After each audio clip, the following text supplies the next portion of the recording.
Welcome everyone to the live session and thank you for joining us.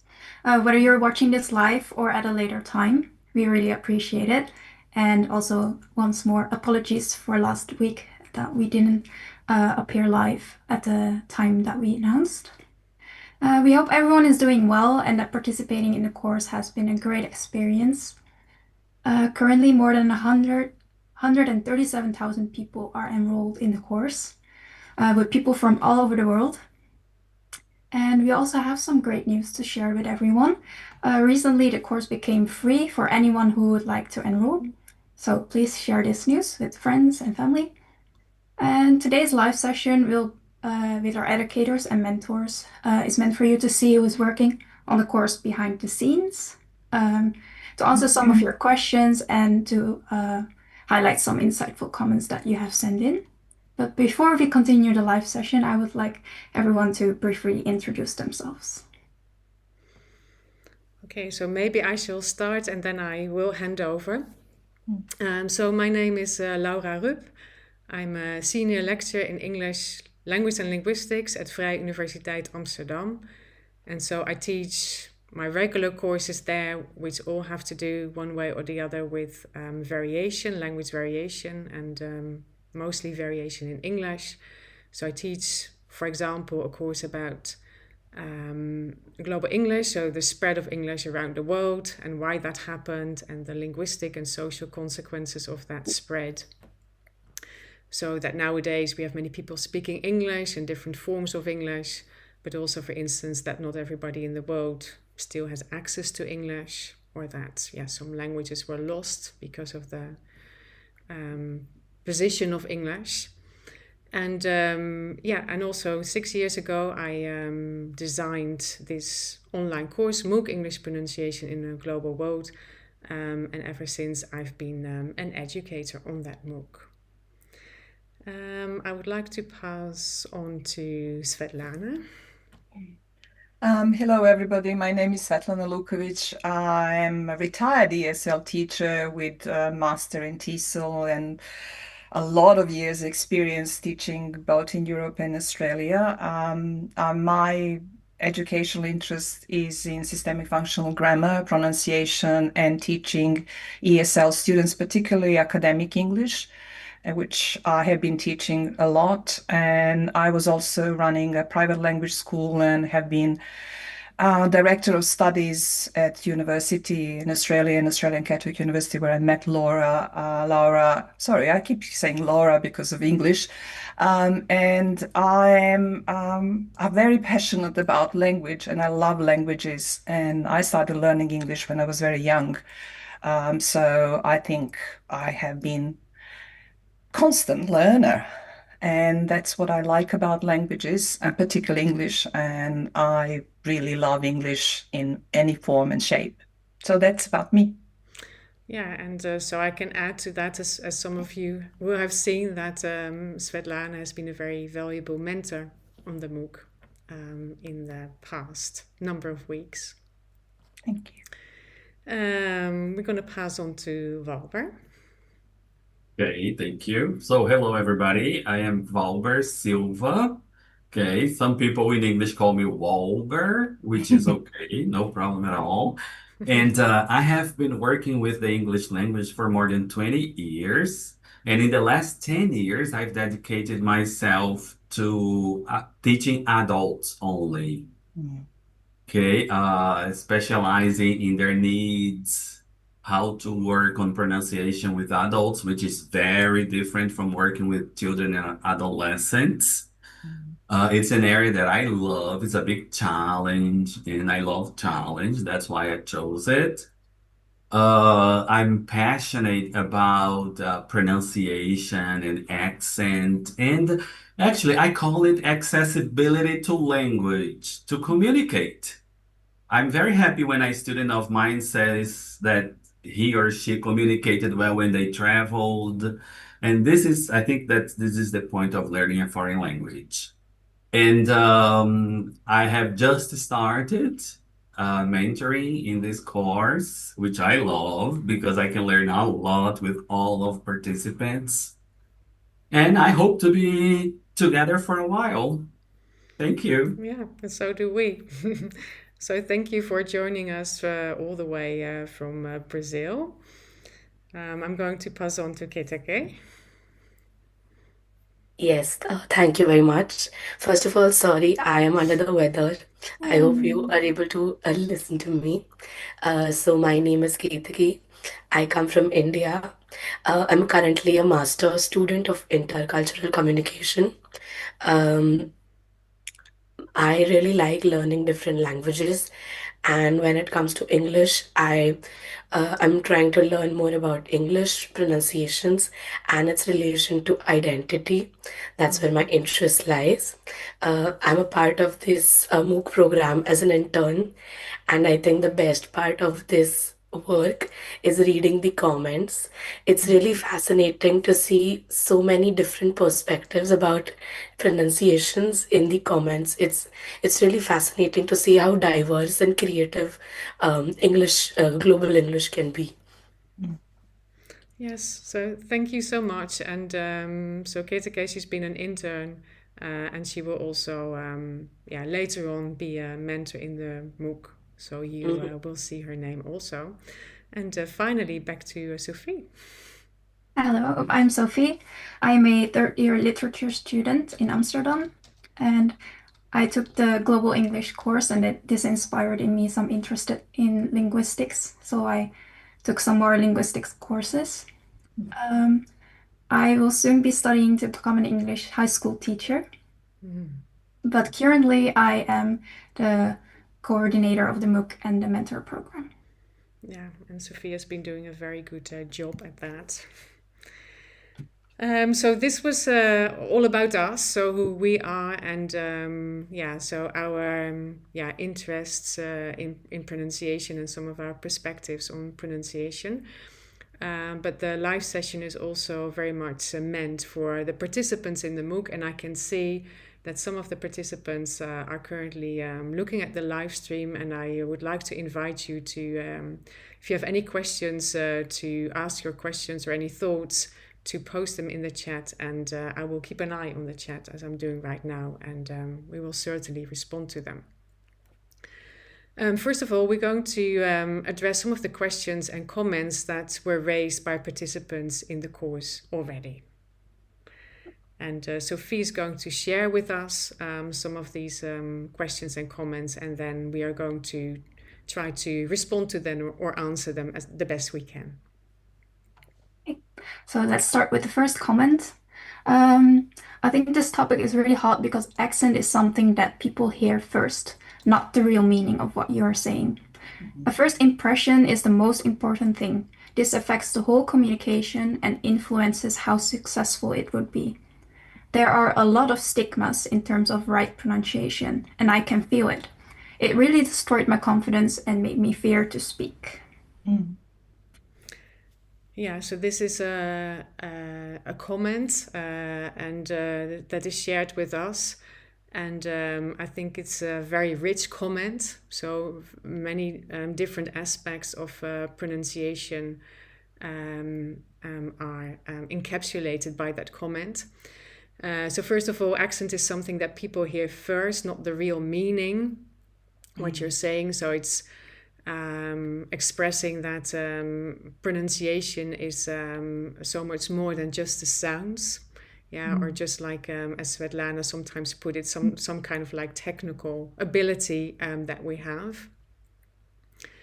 So the first impression, most important thing, this affects the whole communication. So we may express particular meanings through English in this case, but at the same time, there are many other aspects to pronunciation, and this may affect the way that what we're saying, so the content of what we're saying is perceived, or also the way that we are perceived as a person. So how successful then in the end the communication turns out to be.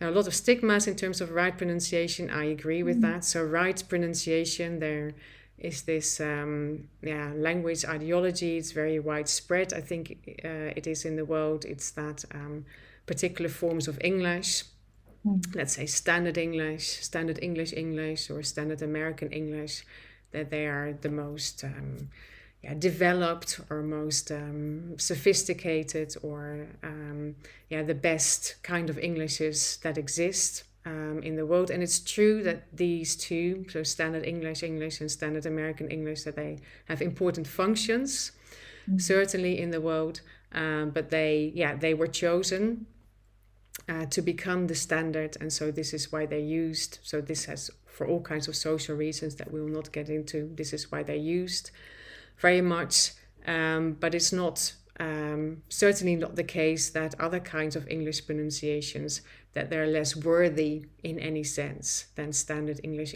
or standard American English. And so the participant says, and I can feel it, it really destroyed my confidence and made me fear to speak. Yeah. So this theme is exactly, I think, what the MOOC, the English pronunciation course, it's about. It's about developing English pronunciation skills into the direction that we wish to develop them, but also to address many of the social issues that are associated, it's a fact of life, unfortunately still, that are associated with particular English pronunciations and that make people worried to speak. So in the course we try to provide everyone with confidence regarding their English pronunciation. So we're all learners in the first instance. But then to also suggest or share that, as I was saying, in principle, any English pronunciation is no less from a linguistic point of view than standard English or American English. But it's a fact of life, and it's very persistent, these language ideologies. It's very difficult to fight them, but with the course it's an attempt. And so we hope with the many mentors that we have in the course and with the many participants in the course that we, in the end, will change or at least make a contribution towards changing the language ideologies that exist in the world. Yeah. I think it's a very valuable comment. It's very true. I don't know if there's anyone from my colleagues who would like to add to this. Could I add something, if you don't mind? Yeah. I have been thinking a lot about global Englishes because that's where it comes from, this identity of neo-imperialism and colonialism that the standard English and American English bring to people, thinking that they have to have perfect accent. And I do remember coming to Australia for the first time with my British taught accent, whatever it was, standard. And then you come to Australia and that it was like, this is not what I have been taught. So I don't think it's about accent. And I think when I was with my students coming mostly from Southeast Asia, they struggled a lot. They wanted to have this perfect British or American accent, particularly American because of the closeness of the United States. But as soon as they see me as an example, a model in front of them, saying that I do have an accent, I will always have an accent. It doesn't matter how long I have been learning English. But then I said, this is my identity. This is me. And I think they have to accept that. And that brings the confidence. And the language they learn, the more confident they are in using the language, I think that's where the pronunciation and intelligibility, because what is the native speaker's accent? That doesn't exist anymore. I mean, even when you think about your own language, you have people with different accents. And that social differences sometimes are represented in those accents. So I don't think we have to worry about accents. I think we have to be intelligible, reasonable, and confident when we use any language, in particular as foreign language, which in this case has become a language of communication across the world. So global Englishes exist and has been around. So we have to accept that. Yes, thank you. And I also wanted to say what I say to some of my students. So I'm based in the Netherlands. Sophie is also Dutch. And so our native language, Dutch, is very similar in many ways to English. So for us, and so we have a lot of English at school.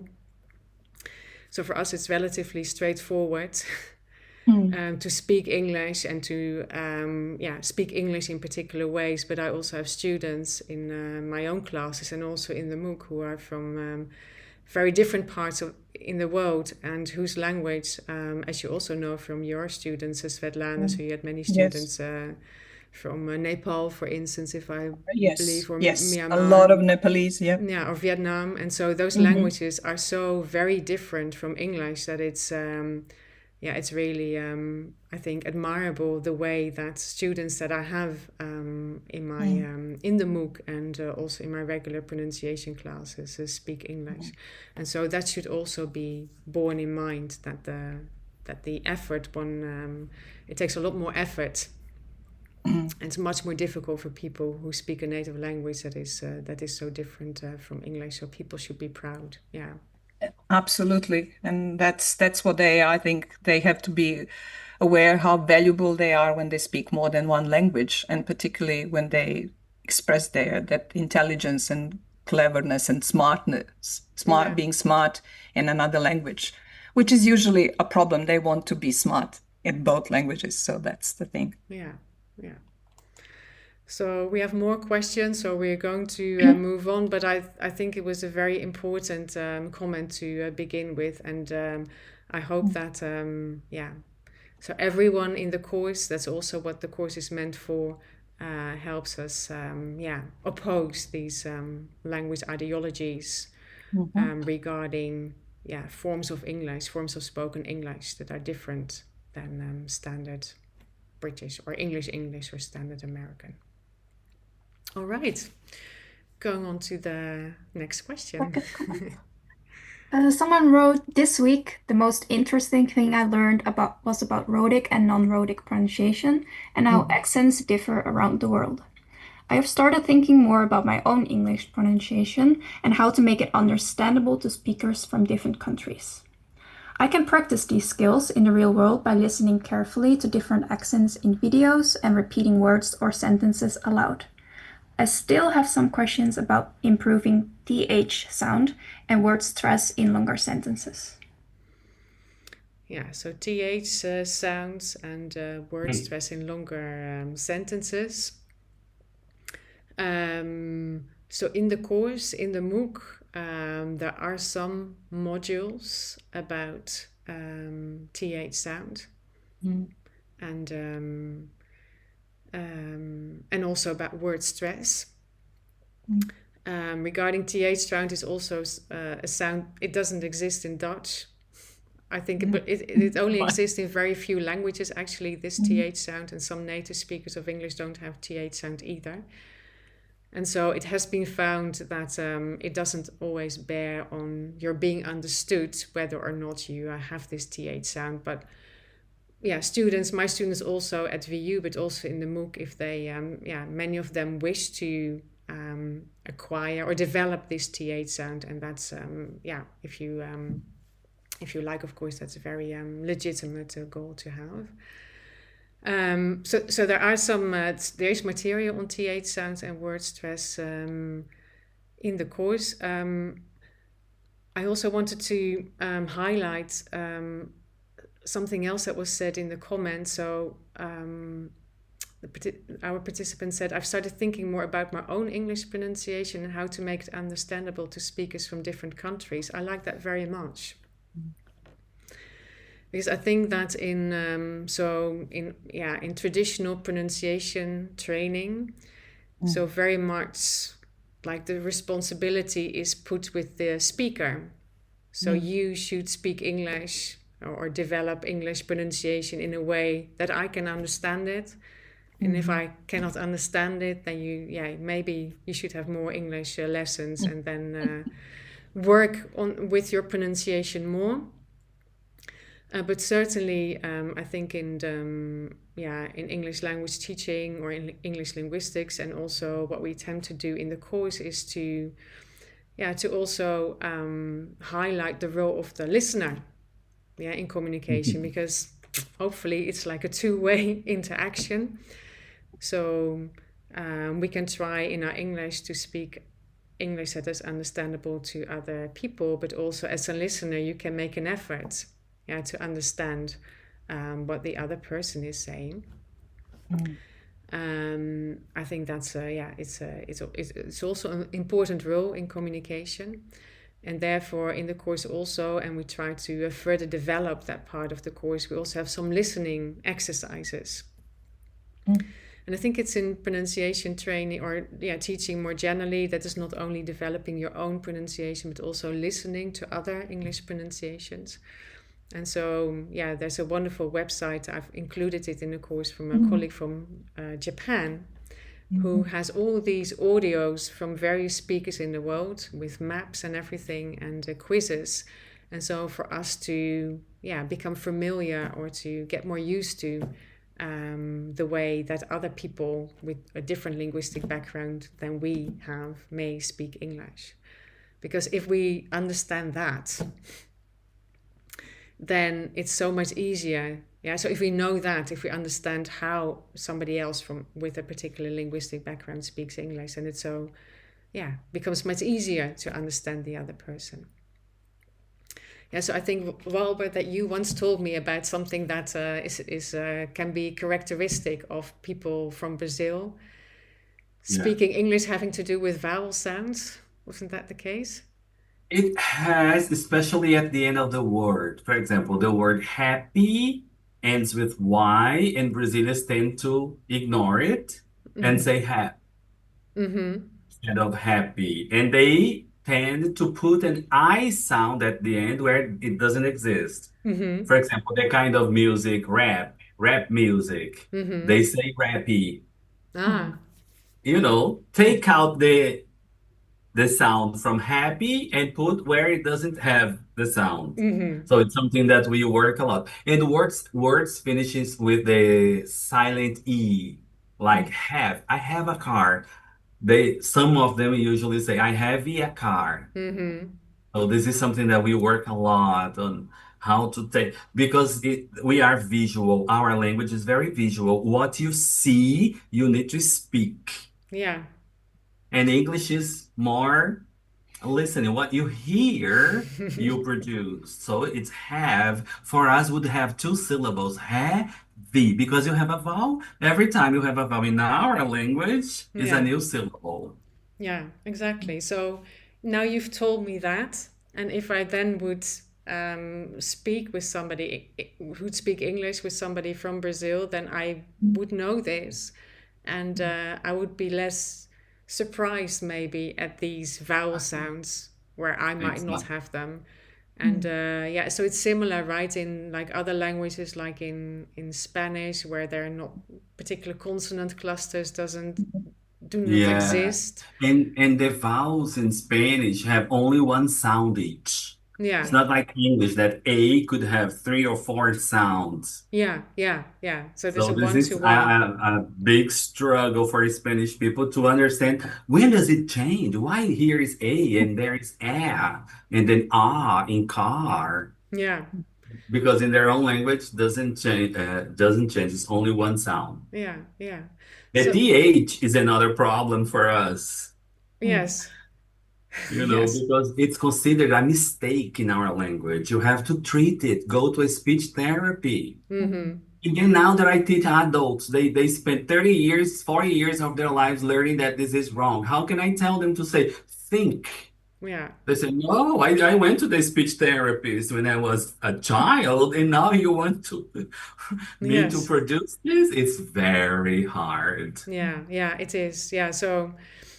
So actually, as I was saying with TH, I think it's debatable what research has shown. Like, is it really so important to have for understanding one another? Because like speakers from Ireland, so they're also native speakers of English. Many of them, the vast majority these days, do not have it. Say t, or the people from London may say think rather than think. So it's debatable, but it's like a kind of an iconic sound, I think, from English that is so well known.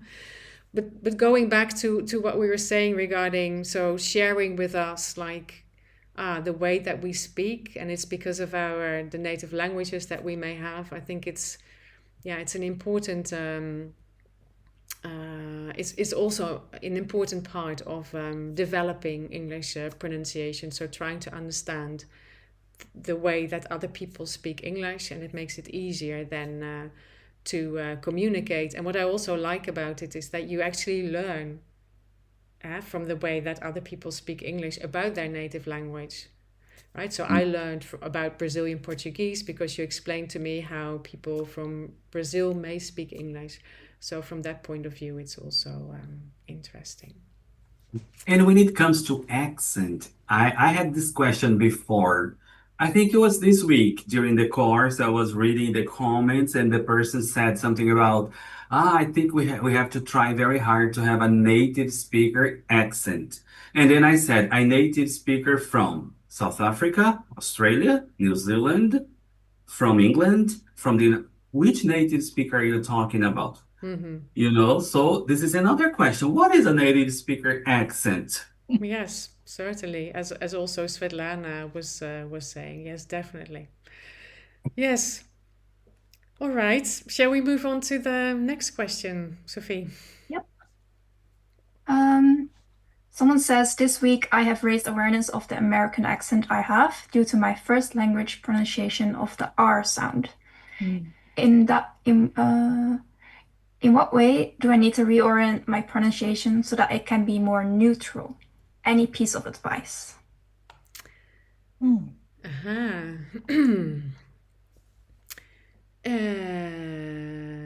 Awareness of the I have due to my first language of the R sound.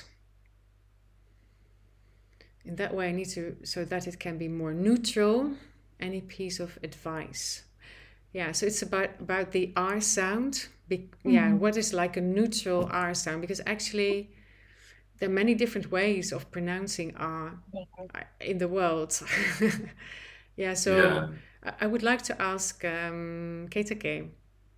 Because I think, so I'm generalizing because I know that many languages are spoken in India. So I'm generalizing across all of that. But I think that there's also a particular R sound in that at least some people from India may have speaking English.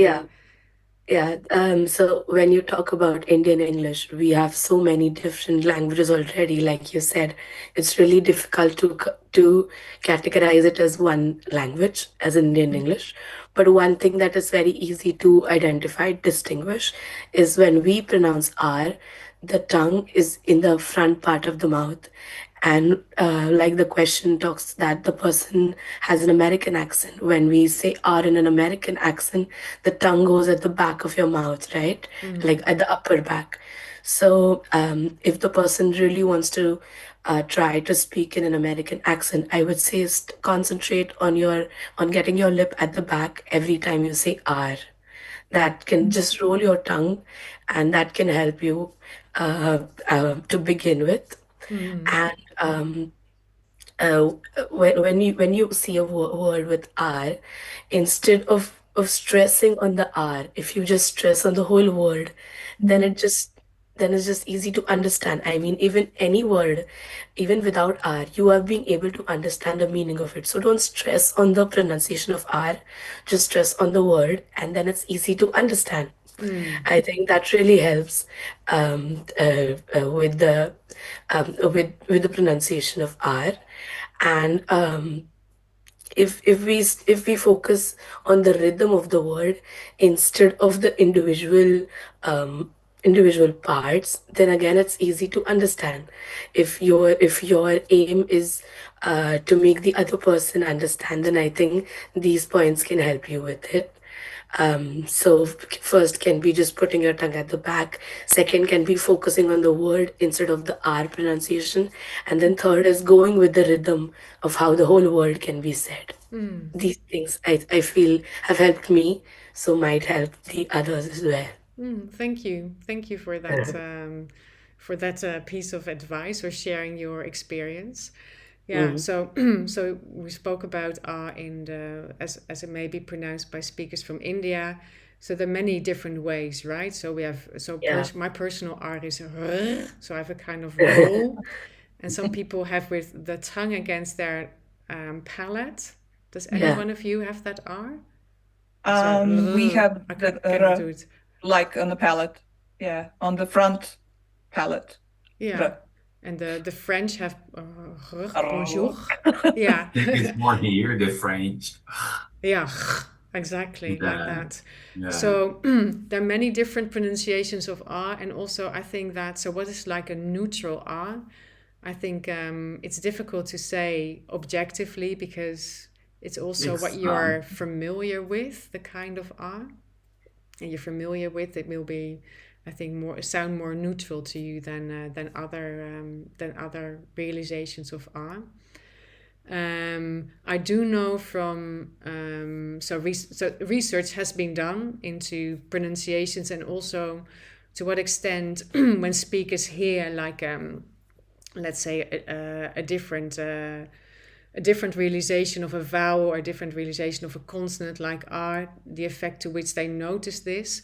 And so at least some of the research that has been done has shown that like to realize R in a way that does not exist in English, like Mm. my r, for instance, that people notice this or that it may be commented upon.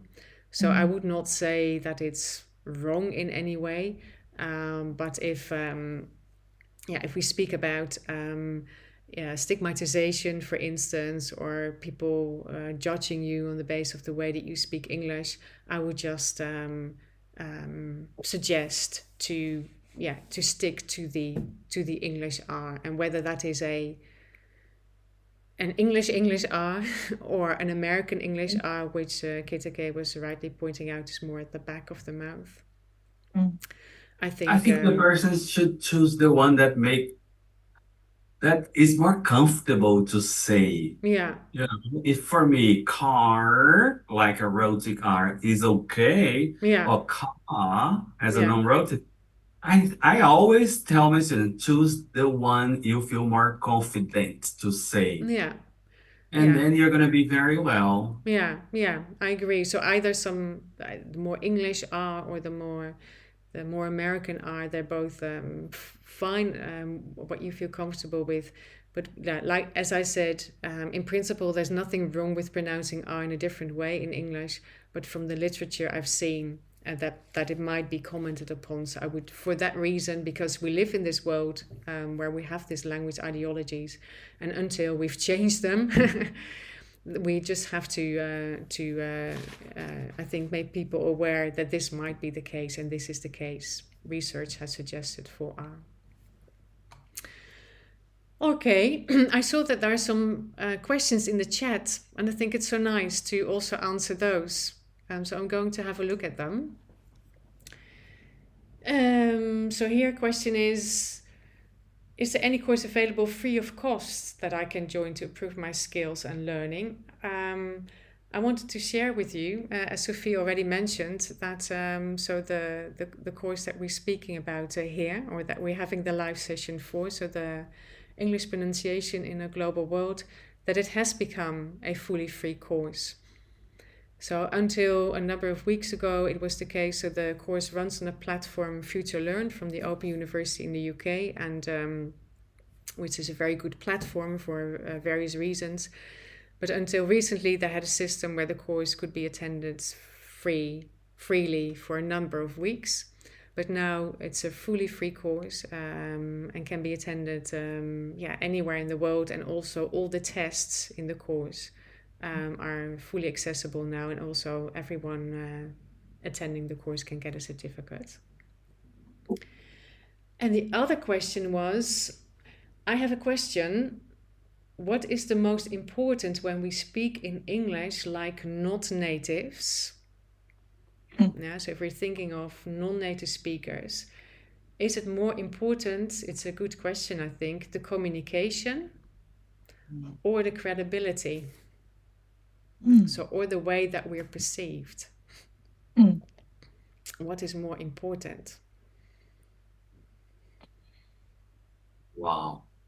Communication, in my point of view. I think if you communicate it, it's up to the judgment of credibility is not on our hands as a speaker.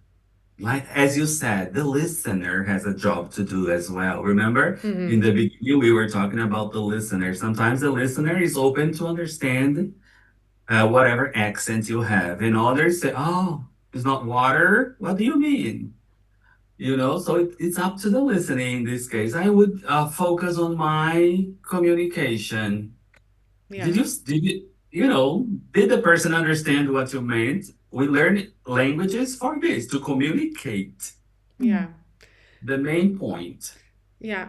I think also what is the most important about speaking, yeah, an important role or function is communication. And yeah, so we would also like to suggest in the course that that is, yeah, should be the first aim of using English, that we can communicate, understand each other well.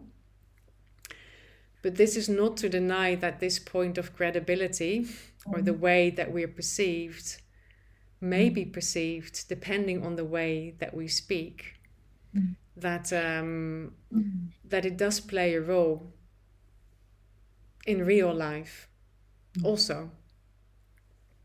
And I add something. I have a friend who is very clever, who is just finishing her master's in online, and she's doing that in English. But she's a teacher of Serbian and Serbian literature. And I heard her comment saying that she feels stupid when she speaks English. So she thinks that her credibility and intelligence is not conveyed in English because of her level of English, which is not really true. But I think people believe if somebody speaks English very well, they're credible. Well, that's not true. Let's not mention people who start wars and they speak English. So they're not very credible for me. Yeah, yeah, But it's, of course, it gives you the knowledge of language, gives you some kind of credibility, but it's not only focusing on pronunciation. It's more what you say in communication and how you say that, because language is part of, you use body language. We speak only 7% of words, and the rest of it's our body language and emotions that we express. So I think that gives us credibility as well as our identity. yeah, yeah. And it's nothing in the it's nothing in the way that we speak English as such that makes it more or less credible. It's indeed, as Walber was saying, it's the people that you're speaking with that interpret or have particular attitudes or may have particular attitudes to different forms of English. And even the accent, like if they listen to in Arabic, is speaking in English, maybe they give it less credit than if they listen in Italian, who has a very strong accent, but it's Italian, European. Yeah, It's in the mind of the listener, this credibility yeah, acceptance. yeah. So it's again, as we were saying before, it's something that we're trying to change. And I think it's very slow. It's really like step by step. But I think certainly where English is concerned,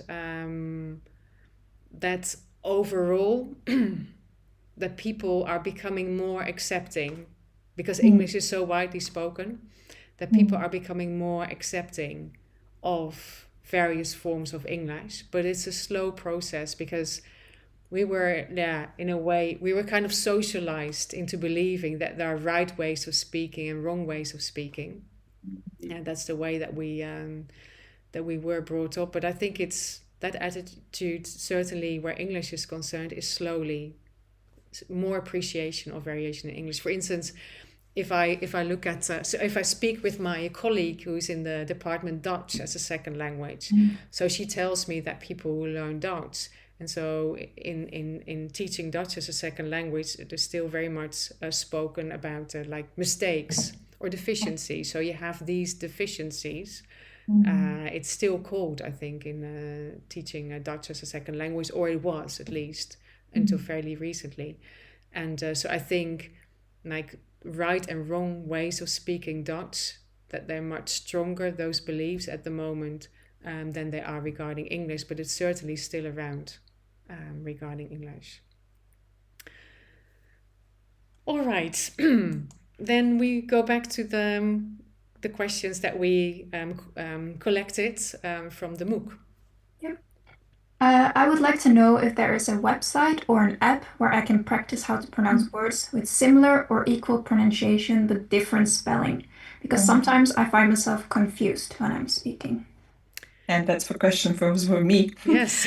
Thanks, Sophie. Well, I was just thinking about it. I looked at all possible apps, but what I would suggest first is to go to Cambridge Dictionary Online, because Cambridge Dictionary Online, on their web version, they have a section called pronunciation, and within that section, you can find different things like homographs and homophones and homonyms. And they all talk about, for example, homographs, they are spelled the same way, but they have different meaning. Think about the word lead and lead, which are exactly the same spelling. Or think about homophones, which sound the same, but they have different meaning. For example, think about the word see as C, S-E-A, and C as S and double E. Or think about two and number two and two, I like you too. But then there is another thing called homonyms, which they have the same spelling, same pronunciation, but different meaning. For example, the word bat, which is animal, and cricket equipment, for example. So if you go to this website, you can find, first of all, there is a recording of standard English and American English, but mostly they are examples with these pronunciation things, and you can hear them in as words, but sometimes you can even find longer sentences, sometimes, not all. The Cambridge Dictionary Online has also app, but there's many apps, even the ones that I have looked, and I looked about 20 of different ones. If you use the free version, you have certain access. If you pay, you have more, of course. But I think their app is really good, and that can be used because you have access again to pronunciation and particular words and examples. But what I have found recently, and this is something I would recommend, is called Speakerly AI. Again, it's an app, which on the other, when you have it on your phone, is called Pronounce.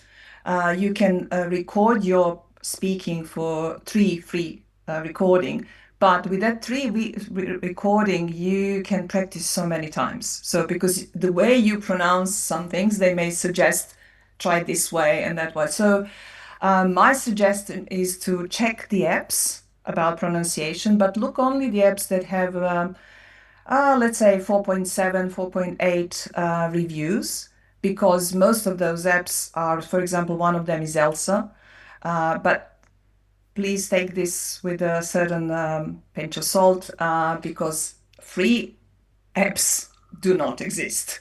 You can use, but change them. You can have as many apps as you like.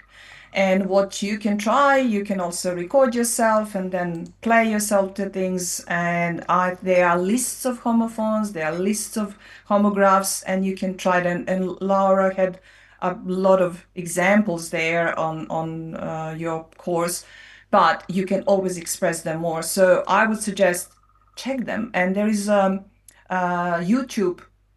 YouTube has many videos that actually people, if you put homophones or other people practice them, or there is how to pronounce, how to say, which is American one, but it doesn't matter how to say. It's another app that you can use. So I would suggest to try Speakerly AI. Yes, it's artificial intelligence, but it's actually a really good suggestion. And the feedback I even got email saying this is your feedback. These are the sounds, because I read about 3 or 4 sentences. I did put complicated words and, high, high intellectually things, sort of just to see whether I will express. And it was interesting that it did pick up I knew which one they would pick up, and they did. So I had 3 feedbacks, like, for example, for one recording, I had 100% and 90%, and I think it's good for our confidence. So I would really recommend people to play with them, because that's what they are for. ChatGPT can also be helpful with that, but I wouldn't accept everything that any of AI suggests. And recent example, I tested translation and it was like, no, thank you. I have to review this one. Yes. But with pronunciation, it does help. and Mm-hmm. it's really useful. Mm-hmm. And also any of those sites that you can sing along and practice, Mm-hmm. that helps. Thanks so much. And also, I recently came across, or not recently, actually, I use these lists. I've been using these lists for quite a while in my pronunciation teaching at VU, but I recently looked at the MOOC and I saw that I didn't include them there. So their lists, they're provided by a website. It's called Pronunciation Coach, and it's like long lists, really long lists of words, both of, as Svetlana was saying, homonyms and homographs. And so I will add those also those lists in addition to the apps that Svetlana was suggested to the course, and also we will add them to our social media so that everyone has. Cambridge Online Dictionary is really, because sometimes pronunciation is to do with the grammar. So sometimes learning grammar and going back to grammar helps with pronunciation. So Yeah, okay. All right, so thanks so much. And also for the people who are watching the live streams, I also put things in the chat for you so that you have them already. thank you. All right, so I'm looking at the time, so we have about 50 minutes still in our live session. And so we have one more question, and then we would like Svetlana, so she has been a mentor in the MOOC already, and so we would like to ask her to share some of her experiences, and then I also have something to say. So those three things we still have in front of us. We're going to start with the last question. Sophie. The last question is, recording my pronunciation when reading text aloud or during conversations in English is a useful resource for self-evaluation, and I would like to do it more often. I think the topic of rhotic and non-rhotic English has been explained clearly. However, in my case, as a Spanish speaker, vowel sounds are more challenging. What strategies would help improve pronunciation in this situation? Yes, that question was for me. And I think it's very interesting because the Spanish speakers, like as Portuguese, we have one vowel, one sound. And English has one vowel, three sounds, four sounds. So what I suggest for each one of you who has this doubt is make a table of, for example, vowel A. On this column, I will put all the words that sounds like the alphabet sound. A, like table, name, same. And then I go to another column and put the sound like cat, mad. And then the person can make a table with the different sounds for the same vowel. And each time this person come across one word, go there and add it to that right column sound. Okay, and it also there is a rule for sounds that you can put there. For example, the sound A. Of course, there are exceptions, but not 95% maybe is right when you say A plus consonant plus letter E. The A will sound like the alphabet, and the letter E at the end is silent. So if you pay attention to name, A plus M plus E sounds A. Same, it will happen the same. So if you can develop, I can post later the table that I prepared for me and my students, and then you can follow this. And it happens to every vowel. For example, the vowel I in Brazil is a big question. Teacher, I never know. Is it I or E? Is it time or tim? And then the rule says I plus consonant plus letter E. The I will have the alphabet sound. I, time, fine. Okay, so I think for Spanish and Brazilian Portuguese speakers, this will work very, very, very well to make lists of different sounds. I think that's a wonderful idea, actually, to do it in that way. I haven't thought of that. So you said you you have an example of that, right? Yeah, let me try to Yeah, so share. if you could quickly share it so that we Yeah, can see it. like this. So I would put here, We don't see your yeah, this is it. Yeah, this is it. okay. So I've put letter A has the S sound like cat, the A sound like in Kate, Mm-hmm. and the R sound like in car. If it comes other sounds, it's okay, but I put the main ones here. And Mm-hmm. then every time I see a word with that sound, I would go here and add it. You Mm-hmm. know, I add here and make my own list. So if I Yeah. have a question about it and then it comes to letter I, is the same with I. Mm. Kite or kit? Okay, and I put one part here as exceptions. Mm. If you have words that is, but this word doesn't fit in any of the columns. Okay, Mm-hmm. exceptions because there are exceptions in every single thing, you know. Mm-hmm. I would suggest to use this one. It works very well. Mm-hmm. Thank you. Thank you for sharing that.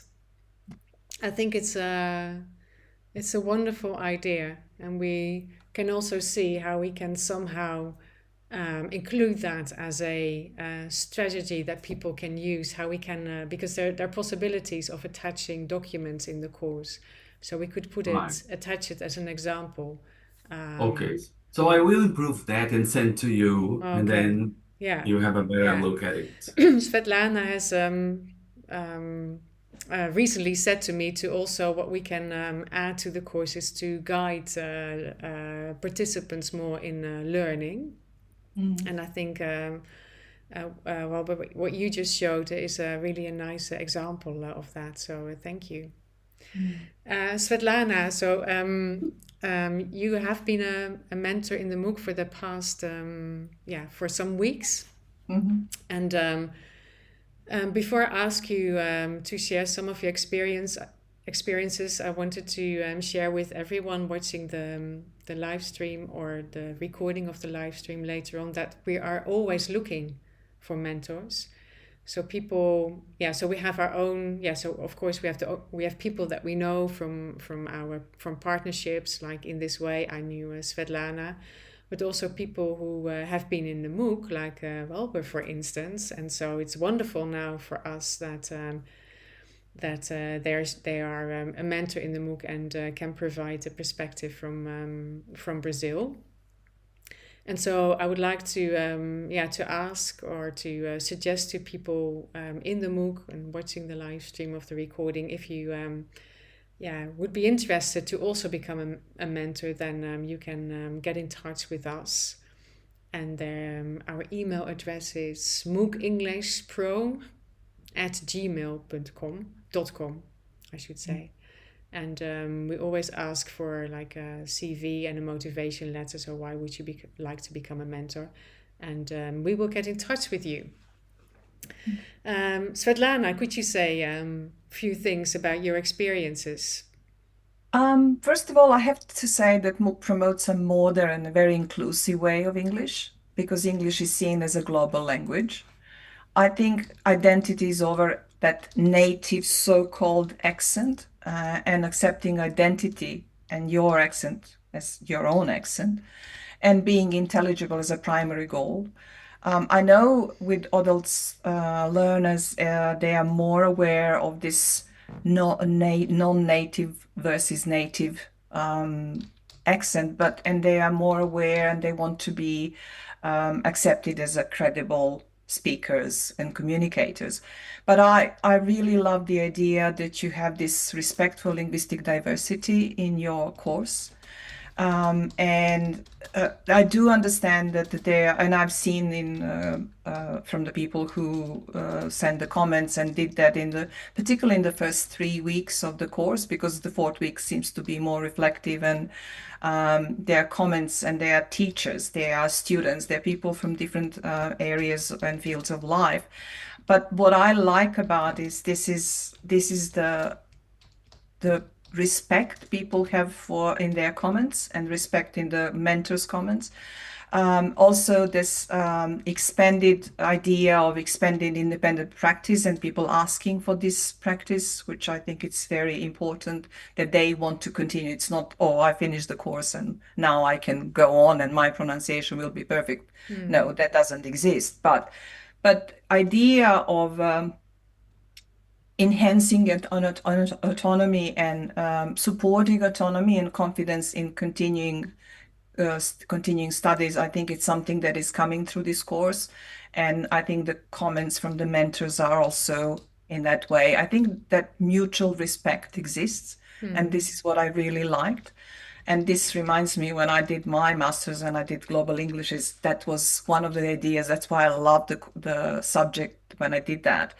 I mean, the challenges that I have seen in years of my practice, it's to normalize those pronunciation challenges, but reframing the anxiety that the learner may have, it's really important because there is a possibility of achievable goals, like Walter says, with these lists and or homonyms or anything, that's really possible.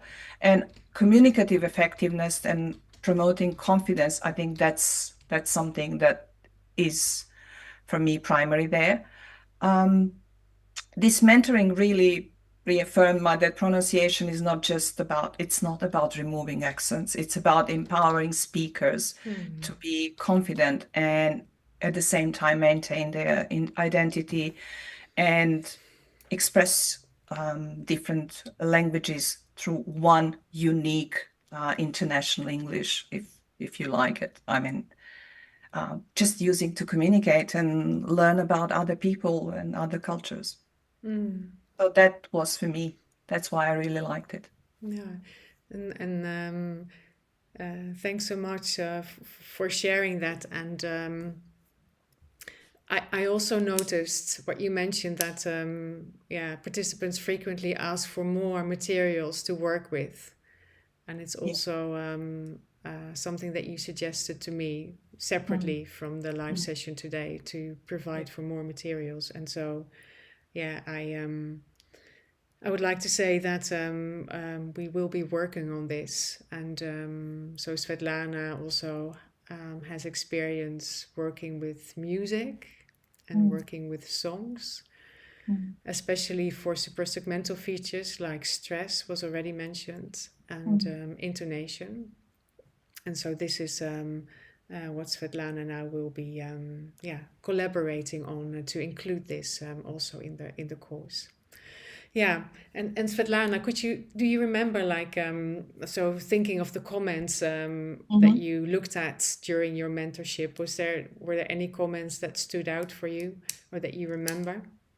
Or I type would of have to look comments, back not in my literally. portfolio, but I do remember there was I think she was a Spanish speaker or Mexican speaker that I don't remember exactly, but there was a constant comments in everything, and this is obviously somebody who is very keen to learn, but also there was a little streak of anxiety, and I'm 100% sure that that person speaks very well.